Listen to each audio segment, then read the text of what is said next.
Ka qenë një ditë e cila ka përkuar edhe me ndeshjen miqësore që nis në orën 20 në stadiumin Air Albania mes Shqipërisë dhe Izraelit. Krejtësisht e eklipsuar nga protesta, që është në ditën e saj të 4.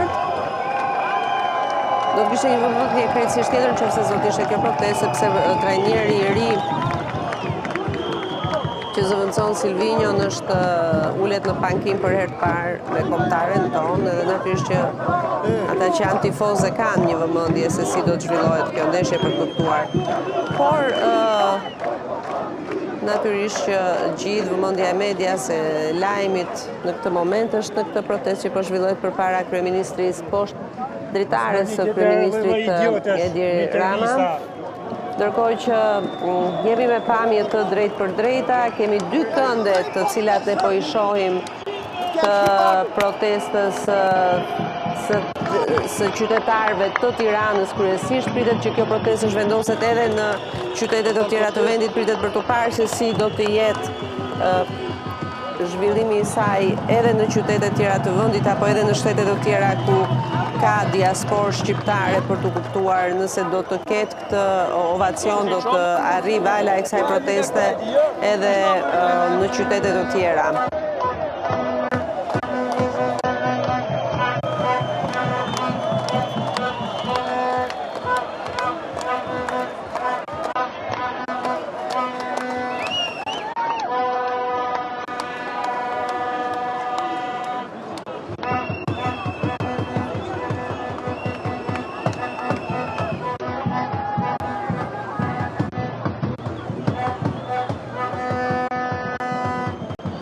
Një protestë që nuk nisi si ditët e para qetësisht, pati një përplasje mes policisë dhe protestuesve. Policët natyrisht që kishin ndërtuar segmentin e tyre të sigurisë dhe perimetrin e tyre të sigurisë për mbarvajtjen e ndeshjes miqësore të futbollit mes Shqipërisë dhe Izraelit.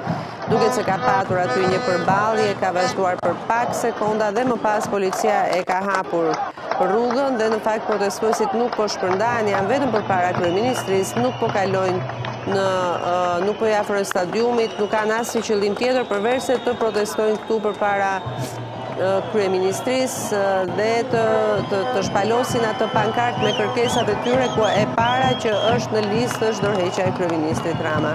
Siç e thash, kanë qenë të her pas hershme reagimet e Ramës në lidhje me rastin. Ai ka reaguar ditën e djeshme në krah të përfaqësuesit të lartë të Këshillit të Evropës, nuk ka nguruar të flasë në lidhje me rastin, vetëm pak momente më parë pati një postim tjetër në Facebook, duke ju referuar investimit si një investim krejtësisht të vlefshëm për Shqipërinë. Është një protestë e cila kërkon një qartësim. Ka njerëz që kërkojnë natyrisht anullimin e projektit, por ka të tjerë të cilët mendojnë që është një projekt fatlum dhe shumë i mirë për Shqipërinë.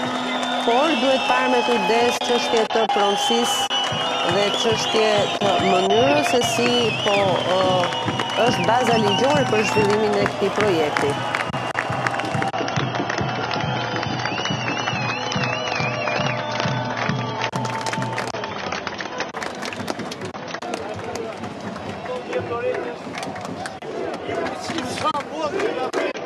Jemi pamje të drejt për drejta, flamuj të Kosovës, flamuj kombëtar, flamuj të Bashkimit Evropian, pankarta nga më të ndryshmet dhe thirrjet e pashershme. Siç e thash, është një protestë pa organizuar, nuk ka një skenar të mirëfillt se kush do të flasë kur. Njerëzit duan të flasin, ka përfaqësues të moshave të ndryshme, përfaqësues të shtresave të ndryshme, të profesioneve të ndryshme, të cilët momentin që e ndjejnë për të folur, marrin mikrofonin dhe flasin duke frymëzuar edhe të tjerët, por ajo që vlen për t'u thënë është që ka një qëndresë qytetare, njerëzit qëndrojnë në këtë protestë me pankartat në duar, me kërkesat e tyre. Pra ajo çka është e panegociueshme me sa duket në këto 4 ditë është qëndresa qytetare deri tani. Pritet për të parë se si do t'jetë surja e mëtejshme e këtij nervi qytetar që për hir të së vërtetës ka 4 ditë që rre dhe pulson në zemër të Tiranës, në bulevardin qendror të saj poshtë zyrës së kryeministrit Edi Rama.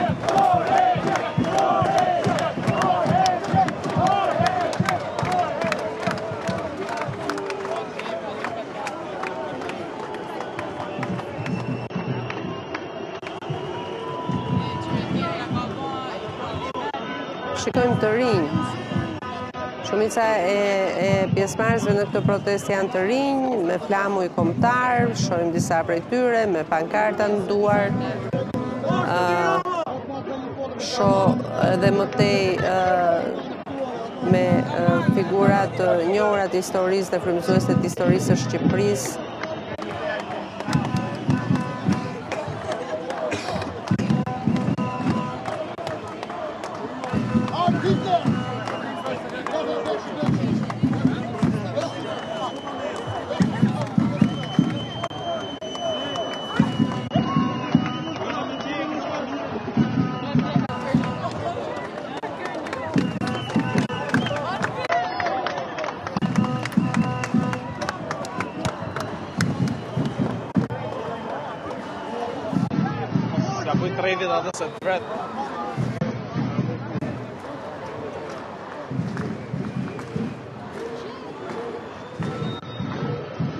Siç e thash, ka qytetarë të cilët marrin foltore në momente të caktuara, flasin, e ndjekim.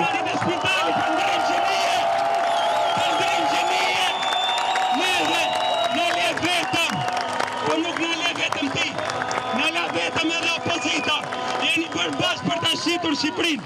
Shqiptarët birrin e mendjes janë bashkë për ta shitur Shqipërinë. Vëllezër shqiptar, nuk duhet protestojë vetëm Tirana, duhet dali Shkodra, duhet dali Durrësi, duhet dali Kuksi, duhet dali Tiç,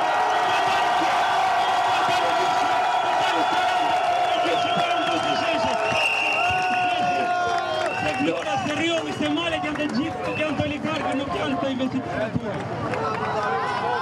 Shqiptarë dhe motra shqiptare, shqiptarë Kosovës dhe Maqedonisë.